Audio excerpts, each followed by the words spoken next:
Welcome to Tracing Your Family Roots. I'm Chuck Mason, and with me today is my co-host and also guest, Janelle Blue.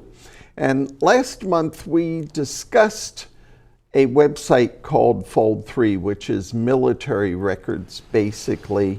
And we didn't have enough time to cover everything there is, and I'm not sure we'll cover the rest of it today, but we're going to pick up where we left off with Fold 3. So, Janelle, if you want to just remind our viewers, what is Fold 3?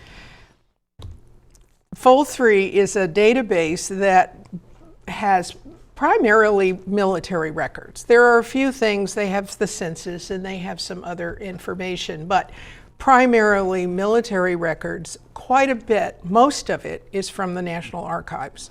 So lucky for us, these archives documents have been digitized. Not all of them, but an awful lot of them. And that has then opened up worlds of information for us. If you look at, I have a slide and that will show you all the different categories. This is the opening site on their web page, and it shows you how many different categories. It's basically all the conflicts since the Revolution all the way to Vietnam. Now, not all of those have a lot of information, but particularly the more recent, like World War I forward, if you're looking for individuals, those records are out in St. Louis, and you have to contact the Personnel Center for that information. Exactly. In fact, really, the archives kind of stops at the Spanish-American War, right, or the conflict from that. But not all the records are from National Archives. There are other places that they have sourced information. So there's over 582 million records on Fold 3, covering the Revolutionary War to Vietnam and everything in between. And they also have some records from the British Commonwealth countries. So there might be Canada, Australia, and some of the other countries. So there are 165 publications, and what they consider publications are like file categories. Like, so that those could then contain 47 million records just for the Civil War, even though there's different different publications. The site is owned by Ancestry.com, and if you have a subscription to Ancestry, then you're gonna be led over to the site if you're looking at military information. But there are also some, you can access some parts of Fold 3 for free. Mm-hmm. And of course, if you go to your local library, more than likely you can access all of this without having to subscribe. And of course, family history centers too. Exactly. Which we're fortunate to have so many here in Northern Virginia. Yeah, absolutely. Plus, we may soon have one at the Mount Vernon Genealogical Library too. We're not up yet and running because of recovery from the pandemic and some of the renovations at Holland Hall, but we are soon to open the library, and we are an affiliate now, so you would be able to get some stuff. Last time we talked a lot about pensions, and just to sort of remind you of how important a pension record can be, and that file, how much stuff is in that file.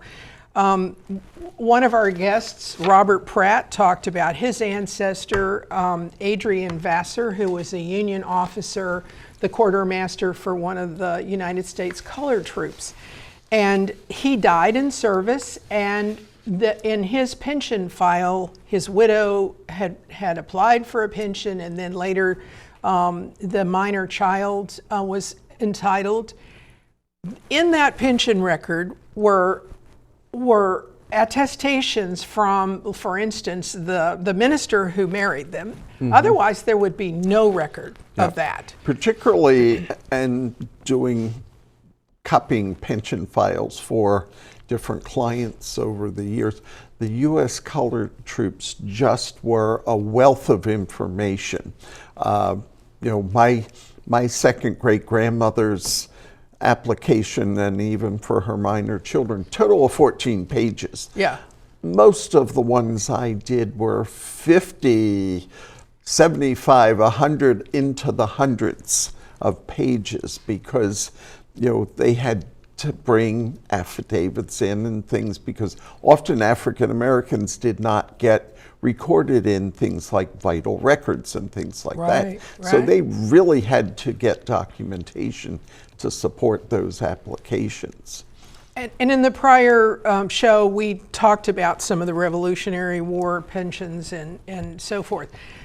We also talked about amnesty for the South during the Civil War. And there were basically two kinds of amnesty, and we talked about the one where that wasn't a soldier, but it was someone who was an official in a Southern community. For instance, I think we talked about a tax assessor and also a postmaster.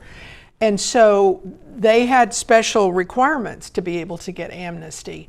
The soldiers themselves were pretty much granted amnesty across the board. And so I wanted to show you my ancestor, John Ogeman. His unit was captured at Vicksburg. And at the time, they couldn't handle all the prisoners, and so they released them after a few days. But he had to sign an oath of allegiance, and most of the prisoners of war did that readily to get out of there. Right. But it also swore that they would not rejoin their unit and they would not take up arms against the Union. But of course, most of them did go back to their units because the war wasn't over yet, and there was this pressure. So they went back, but my ancestor was never assigned to a battle after that. He was actually assigned in Houston, which is where his home was anyway, in an engineering group. So, but here's the deal. Oh, let's just put up that amnesty document. And the thing that is more valuable than anything is, you see that signature?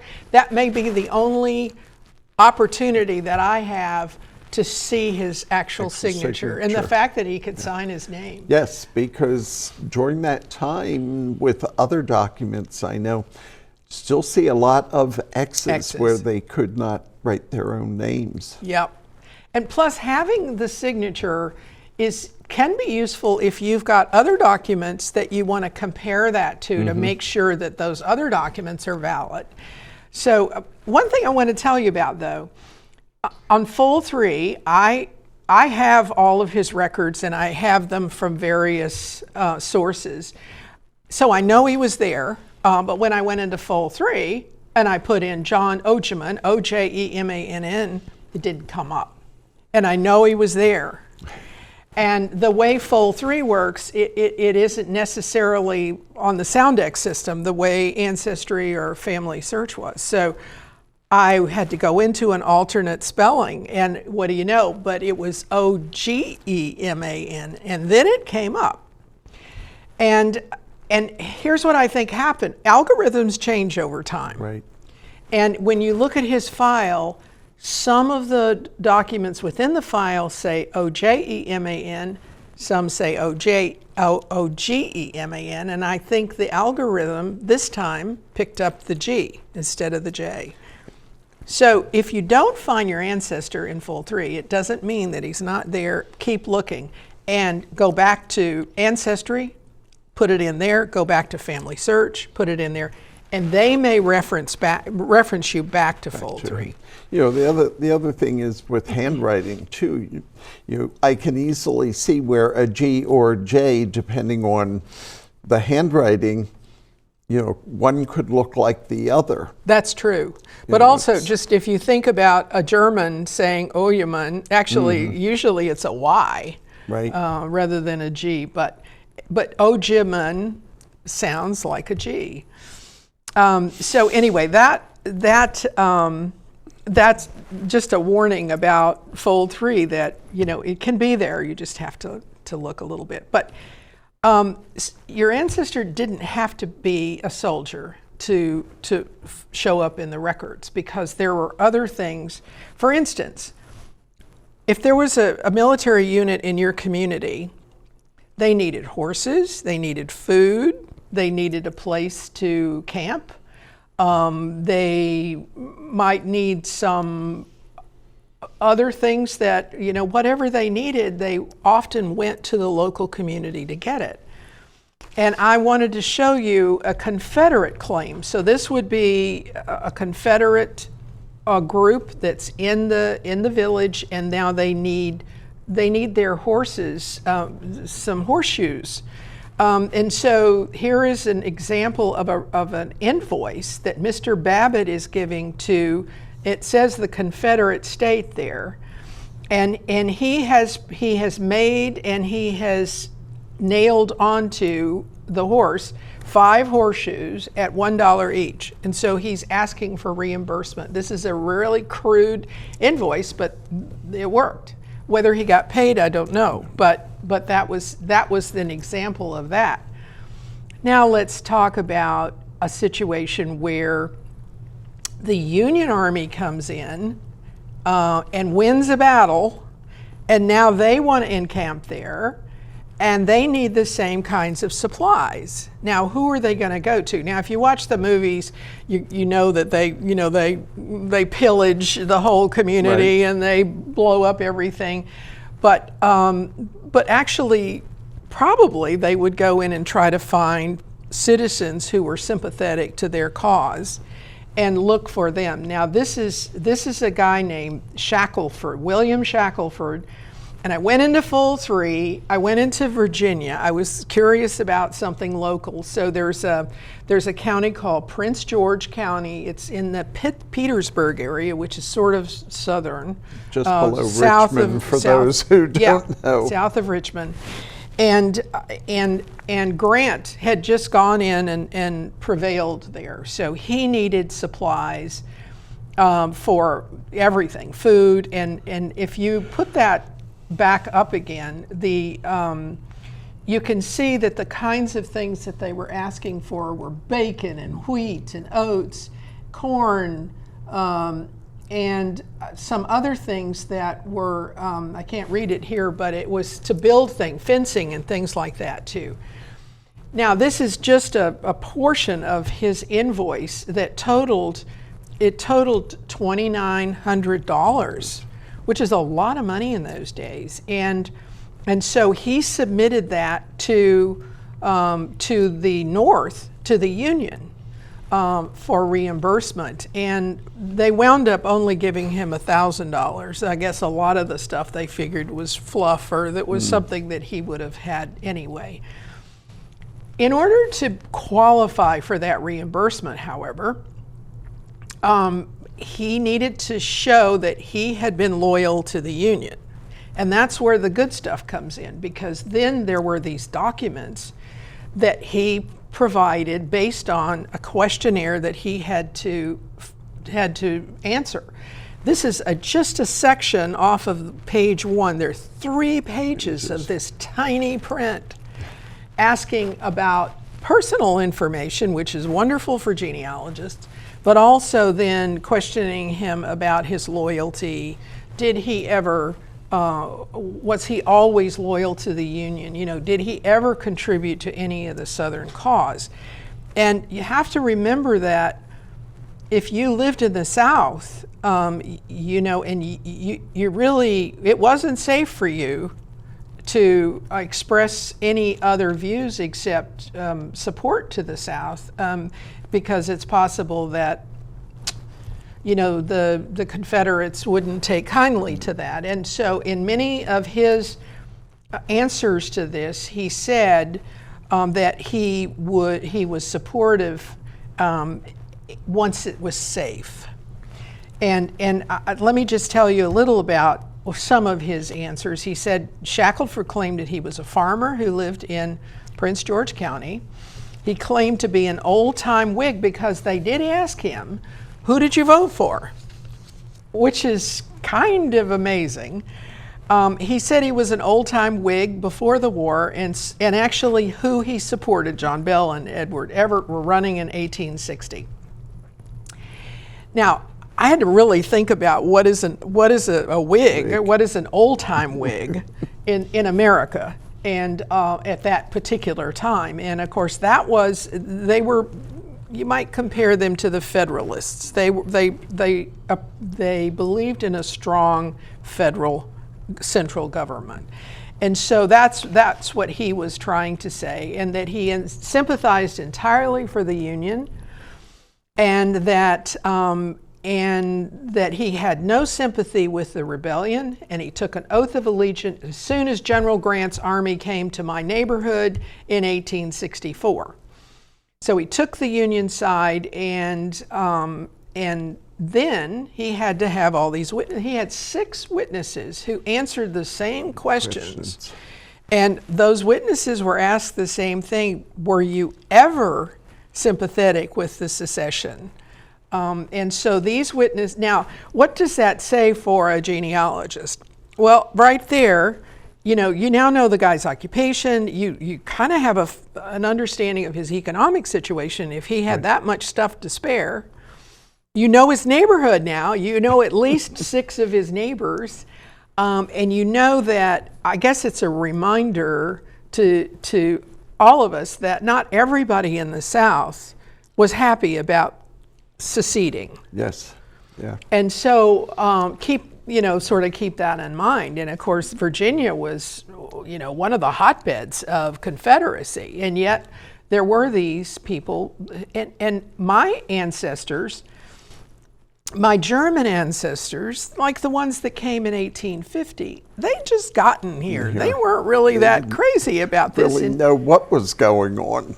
Well, and they just really weren't interested in seeing this country that they're putting all their hopes in. Now that's breaking apart, there's more conflict. They just escaped conflict.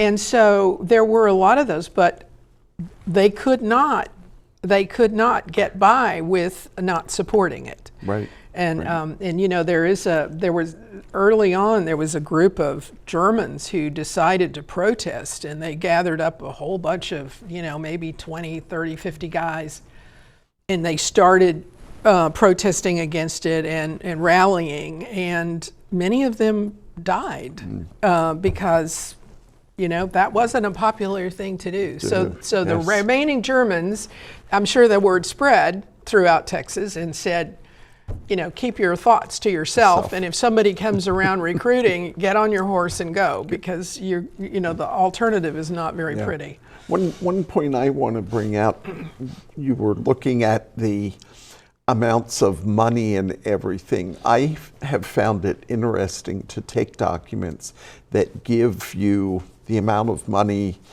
related to things, estate inventories and all.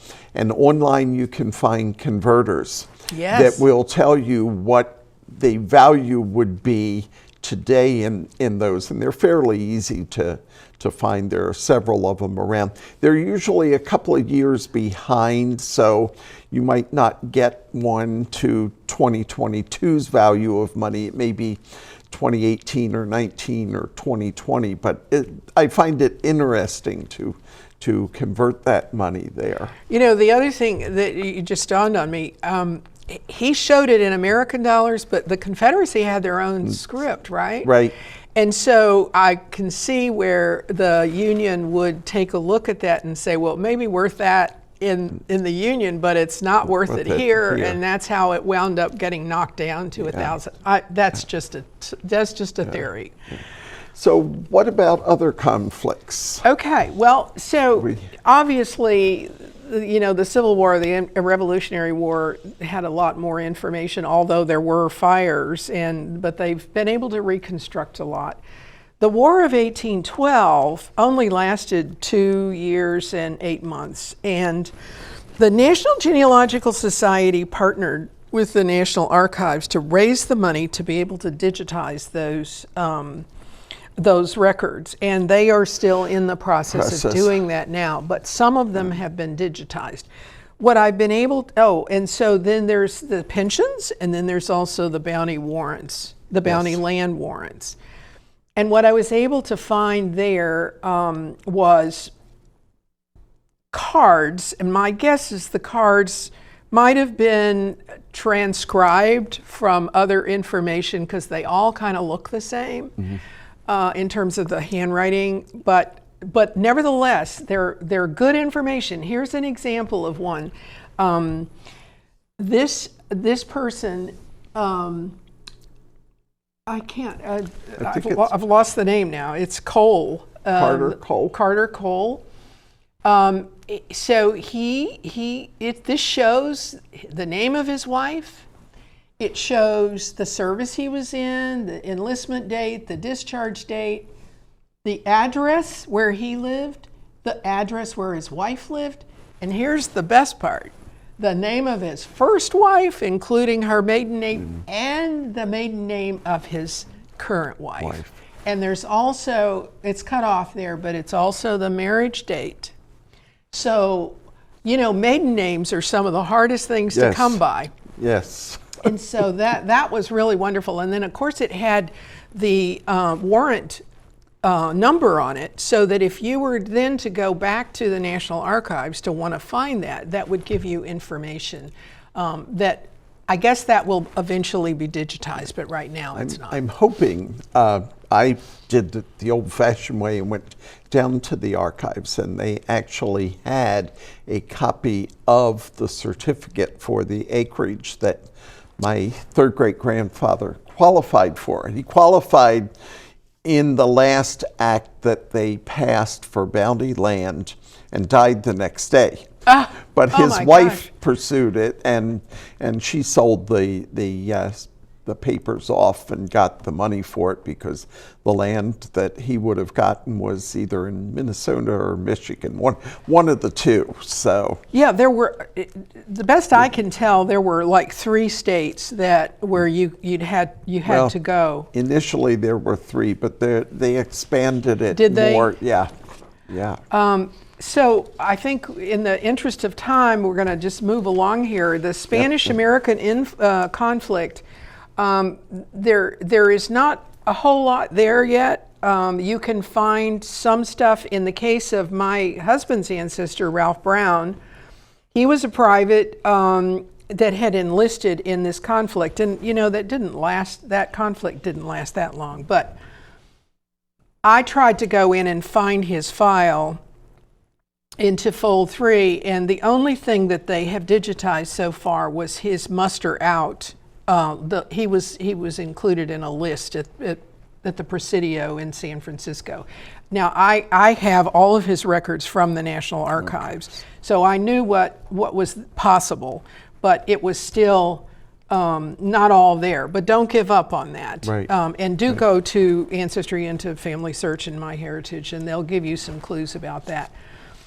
One other thing before we go is user contributed. Now this is a category that I found fascinating. It's a publication, and it contains mostly single pictures of soldiers who have donated this. But there was one for Vernon Orville Neve. I'm going to say Nevi or Nev. I'm not sure how to pronounce his name. He enlisted in 1941 and served through 45. And he had a descendant who put together an excellent document file about him and the company that he served, and those pictures and her documentation is in that. So you could go in there. What's really valuable about that is that if you're looking, let's say your ancestor served in that particular unit, he was in the 7th Cavalry,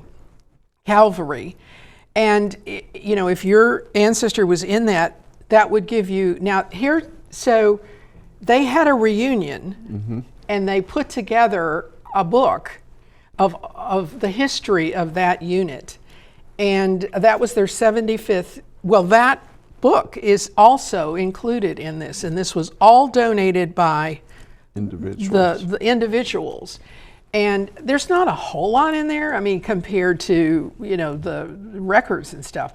but there's more all the time. And I think if you have an ancestor and you have this kind of information, it might be worthwhile to check with Fold 3 and see if they would like to have that included. One other thing, we're running out of time, but World War II Diaries, and I have just a quick example of this. This was like a confidential diary of what was going on in that particular conflict at that time.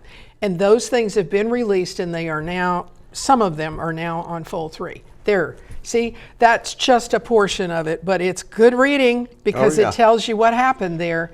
So that's all we have time for on Fold 3. There's hundreds more things to talk about. Well, thank you, Janelle, for sharing with us. And we want to remind our viewers that we are sponsored by the Mount Vernon Genealogical Society, and you can attend their meetings virtually.